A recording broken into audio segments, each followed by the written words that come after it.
द्रौपदी की सुंदरता की ये 6 अद्भुत विशेषताएं जिन्हें इंद्रलोक की अप्सराएं भी नहीं कर पाई हासिल। दिव्य स्त्री के इन रहस्यों को आज भी न जान पाया कोई। महाभारत में द्रौपदी की जन्म कथा और उनके अस्तित्व का उल्लेख मिलता है। महाभारत कथा के अनुसार द्रौपदी का जन्म यज्ञ से हुआ था, इसलिए द्रौपदी का नाम यज्ञसेनी रखा गया। वहीं पांचाल के राजा ध्रुपद की पुत्री होने के कारण यज्ञसेनी को द्रौपदी और पांचाली भी कहा गया।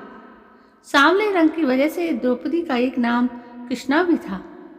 यज्ञसेनी को द्रौपदी नाम से प्रसिद्धि मिली, लेकिन द्रौपदी के व्यक्तित्व की बात करें तो द्रौपदी केवल पांडवों की पत्नी या फिर राजा ध्रुपद की पुत्री के रूप में ही सीमित नहीं थी, बल्कि उनके स्वभाव में ऐसी कई विशेषताएं थीं जिनके बारे में आज भी बातें की जाती हैं। द्रौपदी की कई विशेषताओं में उनकी सुंदरता भी शामिल थी। महाभारत की कहानी के अनुसार द्रौपदी की सुंदरता के बारे में इंद्रलोक की अप्सराएं भी चर्चा करती थीं, लेकिन वे भी द्रौपदी की सुंदरता के रहस्यों को नहीं जान पाई थी। आइए जानते हैं द्रौपदी की सुंदरता की विशेषताएं।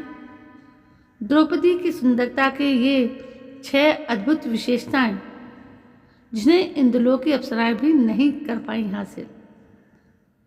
दिव्य स्त्री की इन रहस्यों को आज भी न जान पाया कोई। द्रौपदी का रंग सांवला और उनके नैन नक्श इतने मनमोहक थे कि उन्हें देखने वाले देखते रह जाते थे।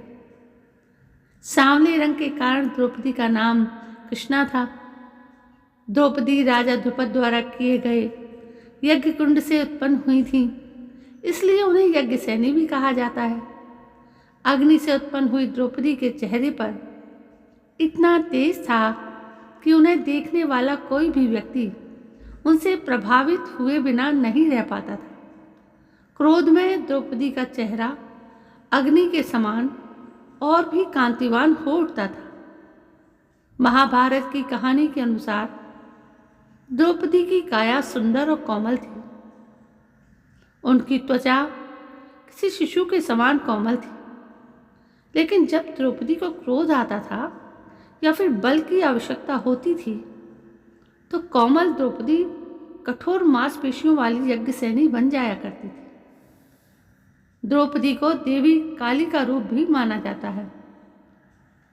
द्रौपदी के मनमोहक नैन नक्श उन्हें और भी सुंदर बनाती थी।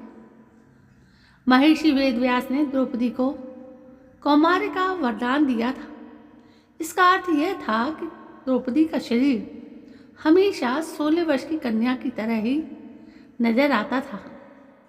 द्रौपदी जब भी एक पति से दूसरे पति के पास जाती थी तो वापस अपना कौमार्य प्राप्त कर लेती थी। इस कारण से द्रौपदी को पंचकन्याओं में शामिल किया जाता है। इंद्रलोक की अप्सराएं भी द्रौपदी की चर्चा किया करती थी। महाभारत की कहानी के अनुसार द्रौपदी के शरीर से ऐसी अद्भुत सुगंध निकलती थी जिसका मुकाबला कोई इत्र या फूल भी नहीं कर पाते थे। द्रौपदी जहाँ से भी गुजरती थी वहाँ पर एक अद्भुत सी सुगंध छोड़ जाती थी। ऐसी सुगंध किसी भी फूल या किसी अन्य चीज में से नहीं आती थी। इस सुगंध से लोग द्रौपदी के प्रति मोहित हो जाते थे। द्वापर युग में स्त्रियों के लिए कई तरह की सीमाएं निर्धारित की गई थी, लेकिन द्रौपदी की वैचारिक अभिव्यक्ति उन्हें काफ़ी आधुनिक बनाती थी। द्रौपदी कर्म करने वाले पर विश्वास रखती थी। वरिष्ठ जनों के आदर सत्कार करने के गुण के साथ द्रौपदी में अन्याय के विरुद्ध आवाज उठाने का साहस भी था। द्रौपदी न्याय और अन्याय के बीच अंतर को जानती थी। यही कारण है कि जब द्रौपदी का भरी सभा में अपमान हुआ तो द्रौपदी ने न्याय की मांग की और कुरुक्षेत्र की रणभूमि पर न्याय और न्याय के बीच युद्ध हुआ। द्रौपदी केवल सुंदर और वैचारिक अभिव्यक्ति वाली स्त्री ही नहीं थी, बल्कि द्रौपदी के पास कई गुण और अद्भुत कलाएं भी थीं। द्रौपदी बहुत भावुक होने के साथ बुद्धिमान भी थी। साथ ही द्रौपदी को नृत्य, गायन, पाकशाला, राजनीति, समाजशास्त्र आदि विषयों का भी ज्ञान था। द्रौपदी जीवन के विपरीत समय में भी सकारात्मक रहने का प्रयास करती थी। जैसे पांचाल नरेश की पुत्री द्रौपदी विपरीत समय में वन में संघर्ष करती रही, लेकिन उन्होंने कभी कर्म करना नहीं छोड़ा और हिम्मत नहीं हारी।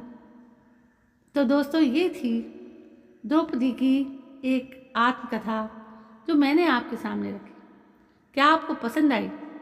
और पसंद तो आई होगी, क्योंकि यदि द्रौपदी के बारे में इतनी सारी बातें थीं तो अभी तक आपको क्यों नहीं मालूम थी?